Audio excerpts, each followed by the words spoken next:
Hello friends, అందరికీ నమస్తే అండి. ఈరోజు మీకు వంటింట్లో ఒక మంచి పనికొచ్చే చిట్కా అనేది ఈజీగా ఎలా చేసుకోవచ్చు అనేది కూడా చూపించబోతున్నానండి. ఇవి మనం గ్యాస్ మీద పెట్టి మర్చిపోతూ అలా ఉంటాం కదా, అలాంటివన్నీ ఇలా అడుగంటుకొని మాడిపోతూ ఉంటాయి కదా. ఇది ఈజీ పద్ధతిలో ఎలా రిమూవ్ చేసుకోవాలి ఏంటనేది కూడా చూపించబోతున్నానండి. ఇదిగోండి, వేడి నీళ్ళు పోసేసి గ్యాస్ మీద ఒక 15 నిమిషాలు గోరువెచ్చగా అయ్యాక కొంచెం బేకింగ్ సోడా వేసేసేసి ఒక స్పూన్ బేకింగ్ సోడా, కొంచెం నిమ్మకాయ రసం పిండేసేయండి. ఇలా పిండడం వల్ల ఏంటంటే ఒక అర్ధగంట తర్వాత మనం మళ్ళీ సిల్వర్ పీస్ తీసుకొని నీట్గా క్లీన్ చేసేసుకోవచ్చు. ఈజీగా రిమూవ్ అయిపోతుందండి. తర్వాత చేసేటప్పుడు కూడా చూపిస్తాను. ఇదిగోండి, మాడిన గిన్నెని ఇట్లాగా మనం నేను చెప్పాను కదా, చిన్న చిన్న టిప్సే కదా. ఇదిగోండి, సిల్వర్ పీస్ తీసేసుకొని మొత్తం ఇలా రుద్దేసేసుకోండి. సిల్వర్ పీస్ పెట్టగానే నీట్గా క్లీన్గా అయిపోద్ది. ఫస్ట్ నేను ఎలా చూపించానో కొంచెం బేకింగ్ సోడా, నిమ్మకాయ వేసేసి మాడిన గిన్నెలు ఎలాంటి అయినా కూడా కొంచెం వేడి నీళ్ళు పోసి పెట్టేస్తే ఇదిగోండి ఎక్కడ అనేది లేకుండా మీకు కడిగి వాష్ చేసి చూపిస్తాను. ఇదిగోండి, నీట్గా క్లీన్ అయిపోయింది. ఇంతకుముందు ఎలా ఉందో ఈజీగా ఎలా క్లీన్ చేసుకోవచ్చో కూడా చూపించాను కదా. ఎక్కడ ఏమీ లేవు కదండి. చూడండి, లోపల కూడా ఈజీగా మనం కొంచెం వేస్ట్ అంటే ఇంట్లోనే ఎలా చేసుకోవాలి, మనం మాడిన గిన్నెలు కానీ పాల గిన్నెలు కానీ రానప్పుడు ఇలా ట్రై చేయండి. నెక్స్ట్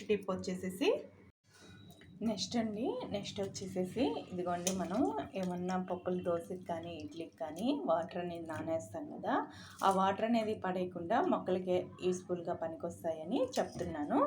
ఎలా కడిగి ఒక గిన్నెలో స్టోర్ చేసేసుకుంటే, చూసారు కదండి, వాటర్ అంతా నేను ఇలా వేస్ట్గా పడేయకుండా స్టోర్ చేసేసుకొని రోజా మొక్కలకు కానివ్వండి, ఏదో ఒక పూల మొక్కలకు అనేది మనం షింకులో పోయకుండా ఇలా చేసి పెట్టినా కూడా మొక్కలు హెల్తీగా పెరుగుతాయి. వాటర్ అనేది మనం వేస్ట్ చేసుకోకుండా కూడా పనికొస్తాయి అన్నమాట. షింక్లో కింద పోసే బదులు మొక్కలకి ఇచ్చారనుకోండి, మంచి ఇలాంటి చేసినా కూడా మంచి యూజ్ఫుల్ అవుతాయి కదండి. ఏ చెట్లకి ఇచ్చినా కూడా తులసి మొక్కలకు కానివ్వండి, మీ బాల్కనీలో మొక్కలు అనేటివి ఉన్నట్లకి వాటర్ ఇలా వేస్ట్ మనం కడిగిన వాటర్ ఇలా స్టోర్ చేసుకొని చెట్లకి అనేది ఇచ్చేస్తే మొక్కలు చాలా హెల్తీగా కూడా పెరుగుతాయండి.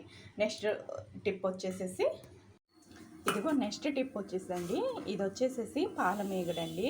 మనం రోజు రెగ్యులర్గా పాలు కాస్తుంటాం కదండి. పాలు కాసినప్పుడు ఒక 5 నిమిషాలు మనం మేగడలాగా గట్టగట్టేసినప్పుడు ఇలా మేగడు రెగ్యులర్గా మనం మజ్జిగ చిలికేటప్పుడు రోజు అంటే మేగడ మజ్జిగ చిలకాల్సిన అవసరం లేదండి. మేగడ తీసి పక్కన పెట్టేశాక వారానికి ఇలా మజ్జిగ ఎన్నపోసి అనేది తీసి పెట్టుకుంటే ఫ్రెష్గా కూడా ఉంటుందండి.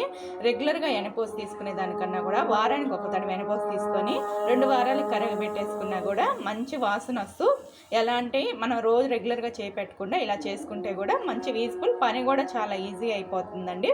వెన్న చేసుకునే వాళ్ళకి చెప్తున్నాను ఈ టిప్స్. వెన్న చేయని వాళ్ళకి అయితే ఏ ప్రాబ్లం లేదు. మజ్జిగ చేసుకోవాలి అంటే అనే వాళ్ళకి ఈ చిన్న టిప్స్ అండి. రెగ్యులర్గా ఫాలో అయ్యే వాళ్ళకి కోసం చూపిస్తున్నాను. మన పాలు మేగడ తీసి ఒక గిన్నెలో స్టోర్ చేసుకుని వారానికి ఇట్లా చేసేసి తొందరగా అయిపోతుందండి. 2 ఐస్ గడ్డలు వేసి మిక్సీ అయినా పట్టు, లేదంటే మజ్జిగ కవ్వం పెట్టేసి అయినా చిలుక్కోవచ్చండి. ఇదిగోండి, వంటింట్లో మనం ఎక్కువ ఆనియన్స్, కూరగాయలు ఫాస్ట్గా కోసేసాక తొక్కు అనేది పడేయకుండా ఒక ప్లేట్లో స్టోర్ చేసుకొని మొక్కలకి ఇవ్వడానికి, రోజా మొక్కలకు కానివ్వండి, కూరగాయలకి ఏదైనా మొక్కలకి ఇచ్చుకోవడానికి ట్రై చేయండి. డస్ట్బిన్లో వేసేసుకోకుండా పని కూడా ఫాస్ట్గా అయిపోతుంది. కట్ చేసి ఒక ప్లేట్లో పెట్టుకొని తీసేసేసుకుంటే కూడా కూరగాయలు కట్ చేసుకోవడం కూడా చాలా ఈజీగా అయిపోతుందండి. నెక్స్ట్ టిప్ వచ్చేసేసి, ఇది చాలా మందికి తెలియదండి. మనం మజ్జిగ చిలుకుతుంటాం కదండి, మజ్జిగ చిలికినప్పుడు వెన్నపూస అనేది వీటికంతా మనం సోప్ వేసి కడుక్కోకుండా మనం అన్నం వంచుతాం కదండి, గంజి, ఆ గంజిలో పెట్టేస్తే ఈ జిడ్డు మరకలు కూడా ఈజీగా పోతాయండి. ఇది చాలా మందికి తెలియదు. ఇది మజ్జిగలో మజ్జిగ చిలికినప్పుడు జిడ్డుగా లేకుండా నీట్గా వాష్ చేసేసి పక్కన పెట్టేసేసుకోవచ్చండి. చాలా మంది మంచి యూజ్ఫుల్ టిప్ అండి. ఈజీగా జిడ్డు అనేది పోతుంది. మజ్జిగ చిలికినప్పుడు మనం ఇట్లా జిడ్డు అంతా ఉంటుంది. అదే గంజి వంచేసి గిన్నెలో పెట్టేసేసామనుకో, నెక్స్ట్ మీకు వీడియోలో చూపిస్తానండి. ఈరోజు మీకు అంటే రెగ్యులర్గా గుర్తుకొచ్చి చేసుకుంటూ చూపించానండి. నెక్స్ట్ ఈ తేప ఎప్పుడైనా నేను చేసినప్పుడు కంపల్సరీగా మీకు ఎట్లా చేస్తానో కూడా చూపిస్తానండి. ఇదిగోండి, నెక్స్ట్ టిప్ వచ్చేసేసి, మనం గ్యాస్ సేవ్ చేసుకోవాలనే వాళ్ళు ఎక్కువగా మనం పొత్తులసం వేరుశనగపప్పులు అలాంటివి ఏంటంటే ఒక సైడ్ వేయించి పక్కన పెట్టేసుకుంటే మనకి ఎప్పుడు కావాలంటే అట్లాగా మనం తెచ్చుకున్న వెంటనే వేయించి పక్కన పెట్టుకుంటే ఎప్పుడు చట్నీలు వేసినా టైం కూడా సేవ్ అవుతుంది, గ్యాస్ కూడా చాలా వరకు మిగులుతుంది కదండి. ఇట్లా ఒక్కరోజు వేయించి పెట్టేసుకుంటే మనకి ఎప్పుడు చట్నీలకు కానివ్వండి, పచ్చళ్ళకి కానివ్వండి, ఎప్పుడు కావాలన్నా కూడా ఒకే తడవ వేయించి పక్కన డబ్బాలో పోసి పెట్టుకుంటే కూడా గ్యాస్ అనేది కూడా సేవ్ చేసుకోవచ్చు. ప్లస్ పని కూడా ఈజీగా అయిపోతుంది. అంటే మనం మార్నింగు లేగానే రొటీన్గా వేయించి పక్కన మంచిగా వేయించి పొట్టు తీసి పక్కన పెట్టేసుకున్నా కూడా మంచిగా పడుతుందండి. నెక్స్ట్ టిప్ గ్యాస్ ఎలా సేవ్ చేసుకోవాలనేది టాపిక్ అండి ఈరోజు.